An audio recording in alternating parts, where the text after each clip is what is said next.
ஆண்டவராக இயேசு கிறிஸ்துவின் நாமத்தில் என் அன்பின் வாழ்த்துக்கள். இந்த நாளிலேயும் இந்த செய்தியின் மூலமாய் உங்களை சந்திப்பதில் நான் மகிழ்ச்சி அடைகிறேன். இன்றைக்கு நம்முடைய தியானத்திற்காக நாம் தெரிந்து கொள்கிற வேத வசனம் நீதிமொழிகளின் புஸ்தகம் 12ஆம் அதிகாரம் 24ஆம் வசனம். ஜாக்கிரதை உள்ளவர்களுடைய கை ஆளுகை செய்யும், சோம்பேறியோ பகுதி கட்டுவான். ஜாக்கிரதை உள்ளவனுடைய கை ஆளுகை செய்யும், சோம்பேறியோ பகுதி கட்டுவான். நீங்களும் நானும் ஜாக்கிரதை உள்ளவர்களாய் இருந்தால் அவர்களுடைய கை ஆளுகை செய்கிறதை காண முடியுமா? அப்போ நீங்களும் நானும் ஜாக்கிரதை உள்ளவர்களாய் இருக்கணும். ஏன்னா அப்போ தான் நாம் ஆளுகை செய்ய முடியும். நாம் நம்மை குறைவுபடுத்தி மக்கள் மத்தியிலே நம்முடைய தரத்தை குறைப்பதற்கு பிசாசு 3 விதமான காரியங்களை பயன்படுத்துவான். என்னென்ன காரியங்கள் அப்படின்னா, நம்மை எரிச்சல் மூட்டுகிற காரியங்கள், நாம் சொல்லாததை சொன்னோம் என்று சொல்லுகிற காரியங்கள், நாம் செய்யாததை செய்தோம் என்று சொல்லுகிற காரியங்கள். நம்மை எரிச்சல் மூட்டுகிறது பல காரியங்களில் இருக்கும். நமக்கு ஒன்று பிடிக்காது, அந்த காரியத்தை அவர்கள் செய்வார்கள்.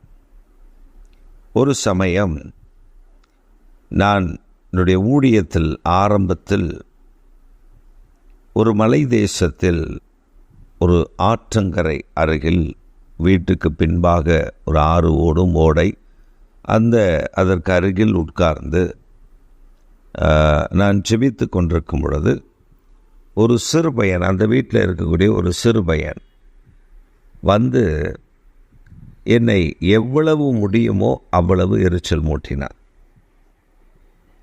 ஆனால் ஆண்டவர் அந்த எரிச்சல் படாதபடி கர்த்தர் என்னை காத்து கொண்டார்.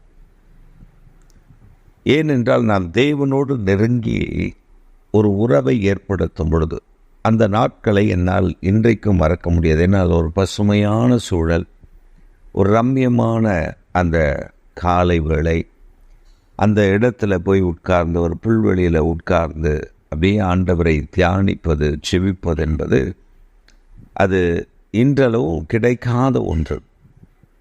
ஆனால் அதில் தேவனை நாம் உயர்த்தி துதிக்கும் பொழுது பிசாசு பல விதத்தில் போராடுவான், நம்மை எரிச்சல் படுத்துவான். அவன் வந்து செய்த காரியங்கள் எனக்கு எரிச்சல் மூட்டினது, ஆனாலும் கர்த்தர் என்னை எரிச்சல் படாதபடி காத்து கொண்டார். இரண்டாவது, நாம் சொல்லாததை சொன்னதாக சொல்லுவார்கள். சிலர் பொய்யர் இருக்கிறார்கள்.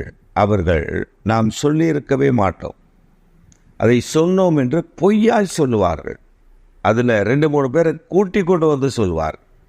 ஆமாம், இவர் சொன்னார், எங்கள் இதில் தான் இதை சொன்னார் அப்படின்னு சொல்லுவாங்க. அப்போ நாம் அதை மறுத்துவிட முடியாது. கட்டாயமாய் நம்மை அதில் சிக்க வைப்பாங்க. இது நான் இந்த ஊழிய காரியங்களில் பல இடங்களில் நான் பார்த்திருக்கிறேன். சில ஊழியக்காரர்களே அப்படி செய்கிறதை நான் பார்த்திருக்கிறேன். சில விசுவாசிகள் செய்கிறது, அவர்கள் இன்னும் ரட்சிக்கப்பட்டு அந்த அனுபவத்துக்குள் அவர்கள் நன்றாக வளர்ந்திருக்க மாட்டார்கள். அவர்கள் செய்கிறது நமக்கு ஒரு பெரிய பிரச்சனை அல்ல. ஆனால் அபிஷேகம் பெற்று ஆண்டவருடைய ஊழியத்தை செய்கிறவர்களே நாம் சொல்லாததை சொன்னதாக வந்து சொல்லுவார்கள். அவர்கள் சொல்லும் பொழுது அதை நம்பும்படியாய் சொல்லுவார்கள். அதனால்தான் ஆண்டவர் சொல்றார், நீ பொறுமையாக இருந்தீன்னா ஆளுகை செய்வ. நீ பொறுமையாக இருந்தீன்னா நீ ஆளுகை செய்யும்படி நான் உனக்கு தருவேன். அப்படிதான் தாவீது இடத்துல அவன் செய்யாத சொல்லாததை சொன்னதாக அவனிடத்தில் வந்து வாக்குவாதம் பண்ணினார். ஆனால் தாவீது அமைதியாக இருந்தான், சிரித்து கொண்டே அவைகளை கவனித்து கொண்டிருந்தார். கர்த்தர் அவனை ஊழியத்தில் பயன்படுத்தினார்.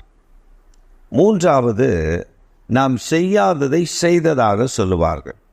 நமக்கு அதுக்கு சம்பந்தம் இருக்காது, ஆனால் நாம் தான் அதை செய்தோம் என்று சொல்லிவிடுவார்கள்.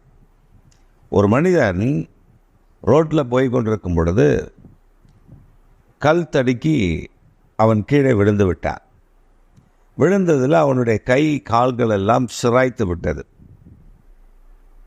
அந்த இடத்தில் அந்த கை கால்கள் சிரைத்ததெல்லாம் எங்களை யாருக்குமே தெரியாது.